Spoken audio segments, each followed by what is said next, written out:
Hello ಎಲ್ಲರಿಗೂ welcome back to my channel. So ಇವತ್ತಿನ vlog ಬಂದು ಒಂದು ವೆಕೇಷನ್ ವಿಲಾಗ್ ಅಂತಲೇ ಹೇಳ್ಬೋದು.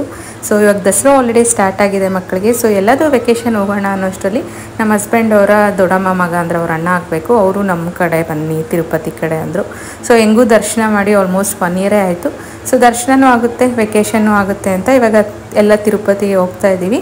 ಸೊ ಟಿಕೆಟ್ಸ್ ಎಲ್ಲ ಇನ್ನೂ ಕನ್ಫರ್ಮ್ ಆಗಿಲ್ಲ, ಬಟ್ ಅಟ್ಲೀಸ್ಟ್ ಹೋದರೆ ಒಂದು ವೆಕೇಷನ್ ಥರನೂ ಆಗುತ್ತೆ, ಎಲ್ಲರನ್ನೂ ಮೀಟ್ ಮಾಡ್ದಂಗೆ ಆಗುತ್ತೆ. ನಮ್ಮ ಹಸ್ಬೆಂಡ್ ಅವರ ಅಕ್ಕನ ಭಾವನ ಮತ್ತು ಅವ್ರ ಅಣ್ಣ ಅತ್ತಿಗೆ ಎಲ್ಲರನ್ನೂ ಮೀಟ್ ಮಾಡ್ದಂಗೆ ಆಗುತ್ತೆ. ಹಂಗೂ ಟಿಕೆಟ್ಸ್ ಸಿಕ್ಕಿದ್ರೆ ದರ್ಶನವೂ ಆಗುತ್ತೆ, 2 in 1 ಎಲ್ಲ ಮುಗಿಯುತ್ತೆ ಅಂತ ಇಲ್ಲಿ ನಾವು ಹೋಗ್ತಾ ಇದ್ದೀವಿ.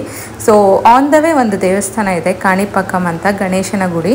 ಅದನ್ನು ದರ್ಶನ ಮುಗಿಸ್ಕೊಂಡು ಹೋಗೋಣ ಅಂದರೆ ತುಂಬಾ ಅದು ಫೇಮಸ್ ಟೆಂಪಲು. ಸೊ ಅದು ಹೋಗ್ಬೇಕಾಗಿರೋ ರೂಟ್ ಅಂತೂ ತುಂಬ ಹಚ್ಚ ಹಸಿರಾಗಿತ್ತು. ನೀವು ನೋಡ್ತಾ ಇರ್ಬೋದು, ಎಲ್ಲಿ ನೋಡಿದ್ರೂ ಭತ್ತ ಮತ್ತು ಕಬ್ಬಿನ ಗಿಡಗಳಿಂದನೇ ಕೂಡಿತ್ತು. ತುಂಬ ಬ್ಯೂಟಿಫುಲ್ ಪ್ಲೇಸ್ ಅಂತಲೇ ಹೇಳ್ಬೋದು.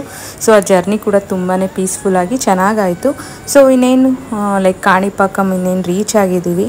ಅಂದರೆ ಔಟ್ಸೈಡೇ ನಾವು ಕಾರೆಲ್ಲ ಪಾರ್ಕಿಂಗ್ ಪ್ಲೇಸ್ ಇರುತ್ತೆ, ಪಾರ್ಕಿಂಗ್ ಮಾಡಿಬಿಟ್ಟು ಮೊಬೈಲ್ಸ್ನ ಅಲೋ ಮಾಡಲ್ಲ ಒಳಗಡೆ. ದೇವಸ್ಥಾನದ ಒಳಗಡೆ ಒಂದು ಕೌಂಟರ್ ಇರುತ್ತೆ, ಅಲ್ಲಿ ಕೌಂಟರಲ್ಲಿ 5 ರೂಪೀಸ್ ಮೊಬೈಲ್ಸ್ಗೆ, ಕ್ಯಾಮ್ರಾ ಅಂದರೆ 10 ರೂಪೀಸ್ ಕಟ್ಬಿಟ್ಟು ಅಲ್ಲಿ ಇಟ್ಬಿಟ್ಟು ಆಮೇಲೆ ನಾವು ದೇವಸ್ಥಾನಕ್ಕೆ ಹೋಗಬೇಕು. ದೇವಸ್ಥಾನ ಒಳಗಡೆ ಎಲ್ಲ ವಿಡಿಯೋಸ್ ತೊಗೊಳಕ್ಕಾಗಿಲ್ಲ, ಬಟ್ ದೇವಸ್ಥಾನದಲ್ಲಿ ದರ್ಶನ ಎಲ್ಲ ಮುಗಿಸ್ಕೊಂಡು ಔಟ್ಸೈಡ್ ಬಂದಮೇಲೆ ಅನ್ನದಾನ ಮಾಡ್ತಾರೆ. ಸೊ ಈ ಒಂದು ದೇವಸ್ಥಾನದಲ್ಲಿ ಅನ್ನದಾನದಲ್ಲಿ ಕೂತ್ಕೊಂಡು ಆ ಪ್ರಸಾದ ತಿಂದರೆ ತುಂಬ ಒಳ್ಳೆಯದಾಗುತ್ತೆ ಅನ್ನೋ ಒಂದು ನಂಬಿಕೆ ಇದೆ. ಸೊ ನಾವೂ ಹೋಗಿ, ಅಂದರೆ ಅಂಥದ್ದೊಂದು ಚಾನ್ಸ್ ಸಿಗೋದೇ ರೇರ್ ಅಲ್ವಾ. ಅಂದರೆ ನಾವು ಕರೆಕ್ಟಾಗಿ ಊಟದ ಟೈಮ್ಗೆ ಹೋಗಿದ್ವಿ, ಎಲ್ಲರೂ ಕರಿತಾಯಿದ್ರು, ಎಲ್ಲ ಅನ್ನದಾನ ನಡೀತಾ ಇದೆ ಬನ್ನಿ ಅಂತ. ಸೊ ಹೋಗಿ ಊಟ ಎಲ್ಲ ತಿನ್ಕೊಂಡು ಸೊ ನೆಕ್ಸ್ಟು ಅಲ್ಲಿಂದ ಮತ್ತೆ ನಮ್ಮ ಒಂದು ಜರ್ನಿ ಸ್ಟಾರ್ಟ್ ಮಾಡಿದ್ವಿ. ಸೊ ಅಲ್ಲೆಲ್ಲ ಮಕ್ಕಳು ಸ್ವಲ್ಪ ಆಟ ಸಾಮಾನೆಲ್ಲ ತಗೊಂಡ್ರು. ನೆಕ್ಸ್ಟು ನಮ್ಮ ಹಸ್ಬೆಂಡ್ ಅವರ ಅಣ್ಣನ ಮನೆಗೆ, ಚಂದ್ರಗಿರಿಯಲ್ಲಿರೋದು ಅವರು, ತಿರುಪತಿ ಕೆಳಗಡೆ ಇದೊಂದು ಊರು. ಸೊ ಅಲ್ಲಿಗೆ ಹೋಗ್ತಾ ಇದ್ದೀವಿ, ಜರ್ನಿ ಸ್ಟಾರ್ಟ್ ಆಗಿದೆ. ಸೊ ನಮ್ಮ ಮಕ್ಕಳಂತೂ ವೆಕೇಷನ್ ಅನ್ನೋಷ್ಟರಲ್ಲಿ ತುಂಬಾ ಎಕ್ಸೈಟ್ ಆಗಿದ್ರು, ಇನ್ನೂ ಎಷ್ಟೊತ್ತಾಗುತ್ತೆ ಅವ್ರ ಮನೆಗೆ ಹೋಗೋಕ್ಕೆ ಅನ್ನೋದೆಲ್ಲ ಅಷ್ಟು ಎಕ್ಸೈಟ್ಮೆಂಟಲ್ಲಿ ಕೇಳ್ತಾನೇ ಇದ್ದರು. ಫೈನಲಿ ಚಂದ್ರಗಿರಿಯಲ್ಲಿ ರೀಚ್ ಆಗಿದ್ದಾರೆ. ಟೌನಲ್ಲಿ ಸ್ವಲ್ಪ ಫ್ರೂಟ್ಸು ಮತ್ತು ಸ್ವೀಟ್ಸ್ ಏನಾರ ತೊಗೊಂಡೋಗೋಣ ಅಂತ ಒಂದು ಕಡೆ, ಅಂದರೆ ಸಿಟಿಯಲ್ಲಿ ಸ್ಟಾಪ್ ಮಾಡಿದ್ವಿ. ಇಲ್ಲಿ ಬೇಕ್ರಿ ಮತ್ತು ಒಂದು ಸ್ವೀಟ್ ಸ್ಟಾಲ್ ಇತ್ತು, ಅಲ್ಲೋಗಿ ಸ್ವಲ್ಪ ಸ್ವೀಟ್ಸ್ ಎಲ್ಲ ತೊಗೊಂಡು ನೆಕ್ಸ್ಟು ಇವಾಗ ಮನೆಗೆ ಬಂದಿದ್ವಿ. ನಾವು ಬಂದಿದ್ದೀವಿ ಅಂತ ಎಲ್ಲರಿಗೂ ಫುಲ್ ಖುಷಿ ಆಯಿತು. ಸೊ ನಾನು ವಿಲಾಗ್ ಮಾಡ್ತಾಯಿದ್ದೀನಿ ಅಂತ ಇಲ್ಲೆಲ್ಲ ನಿಮಗೆ ಹಾಯ್ ಹೇಳ್ತಾ ಇದ್ದಾರೆ. ನನ್ನ ಮಗಳಂತೂ ತುಂಬಾ ಇಷ್ಟ, ಅವ್ರ ದೊಡ್ಡಮ್ಮ ಅಂದರೆ ಇವರೇ ನಮ್ಮ ಕೋ ಸಿಸ್ಟರು. ಸೊ ನೆಕ್ಸ್ಟು ಸ್ವಲ್ಪ ಟೀ ಮತ್ತು ಬೋಂಡ ಎಲ್ಲ ಮಾಡಿದರು, ಅದನ್ನೆಲ್ಲ ತಿನ್ಕೊಂಡು ಇನ್ನೇನು ಡಿನ್ನರ್ಗೆ ಎಲ್ಲ ರೆಡಿ ಮಾಡ್ತಾ ಇದ್ದಾರೆ. ಸೊ ನಾವು ಸಡನ್ನಾಗಿ ಪಾಪ ಹೇಳ್ದಿರೇ ಬಂದ್ವಿ, ಅಂದರೆ ಸರ್ಪ್ರೈಸಾಗಿ ಕೊಟ್ವಿ. ಅವ್ರು ಮೊದಲಿಂದನೂ ಕರಿತಾಯಿದ್ರು. ಸೊ ಹೇಳಿ ಬಂದರೆ ಸುಮ್ಮನೆ ಅದು ಇದು ಅಂತ ಕಷ್ಟ ಇಟ್ಕೊಳ್ತಾರೆ ಅಂತ ಸರ್ಪ್ರೈಸ್ ವಿಸಿಟ್ ಅಂತಲೇ ಹೇಳ್ಬೋದು. ಸೊ ಇಲ್ಲಿ ಪ್ರಸಾದ ಕಾಣಿಪಾಕಮಿಂದ ತಂದಿದಂಥ ಒಂದು ಪ್ರಸಾದನ ಎಲ್ಲರೂ ತಿಂತಾಯಿದ್ದೀವಿ. ನೆಕ್ಸ್ಟು ನನ್ನ ಮಗಳಂತೂ ಇಲ್ಲಿ ವೆದರ್ ತುಂಬ ಹಾಟು, ಫ್ಯಾನ್ ಮುಂದೆಯಿಂದ ಆಚೆ ಬರ್ತಾನೆ ಇಲ್ಲ, ನೋಡ್ತಾ ಇರ್ಬೋದು, ಫ್ಯಾನ್ ಮುಂದೆನೇ ಕೂತ್ಬಿಟ್ಟಿದ್ದಾಳೆ.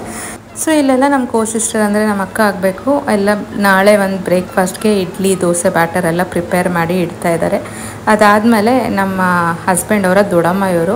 ಸೊ ಇವರು ನಮ್ಮ ಜೊತೆ ಎಲ್ಲ ಚಿಟ್ ಚಾಟ್ ಮಾಡಿಕೊಂಡು ಎಲ್ಲ ಜೊತೆಯಲ್ಲೇ ಊಟ ತಿಂದರೆ ಇವತ್ತು ತುಂಬಾ ಚೆನ್ನಾಗಿ ಅನಿಸ್ತು. ನನ್ನ ಮಗಳಿಗೆ ಇಲ್ಲಿ ನಮ್ಮ ಕೋ ಸಿಸ್ಟರೇ ಊಟ ತಿನ್ನಿಸ್ತಿದ್ದಾರೆ. ಅವಳಂತೂ ಫುಲ್ಲು ಖುಷಿಯಾಗಿದ್ಲು ಆ ಒಂದು ರೀಸನಿಂದ. ಸೊ ಲೈಫಲ್ಲಿ ನನ್ನ ಪ್ರಕಾರ ಈ ಥರ ಎಲ್ಲ ಫ್ಯಾಮಿಲಿ ಮೆಂಬರ್ಸು ಒಂದು ಕಡೆ ಕೂತ್ಕೊಂಡು ಎಂಜಾಯ್ ಮಾಡೋದರಲ್ಲಿ ಇರೋವಂಥ ಒಂದು ಸಂತೋಷ ಇನ್ಯಾವುದ್ರಲ್ಲೂ ಸಿಗಲ್ಲ ಅಂತ ನನ್ನ ಒಂದು ಅಭಿಪ್ರಾಯ. ಸೊ ನಿಮಗೆ ಏನಾಗ ಅನಿಸುತ್ತೆ ಈ ಒಂದು ವಿಲಾಗ್ ಬಗ್ಗೆ, ಈ ಥರ ಫ್ಯಾಮಿಲಿ ಗೆಟ್ ಟುಗೆದರು ಜೊತೆಲಿ ತಿನ್ನೋದ್ರ ಬಗ್ಗೆ ಅಂತ ಕಮೆಂಟ್ಸಲ್ಲಿ ತಿಳಿಸಿ. ಸೊ ನಾವಂತೂ ಸಖತ್ತಾಗಿ ಎಂಜಾಯ್ ಮಾಡಿದ್ರಿ ಈ ಡೇ ಅಂತಲೇ ಹೇಳ್ಬೋದು.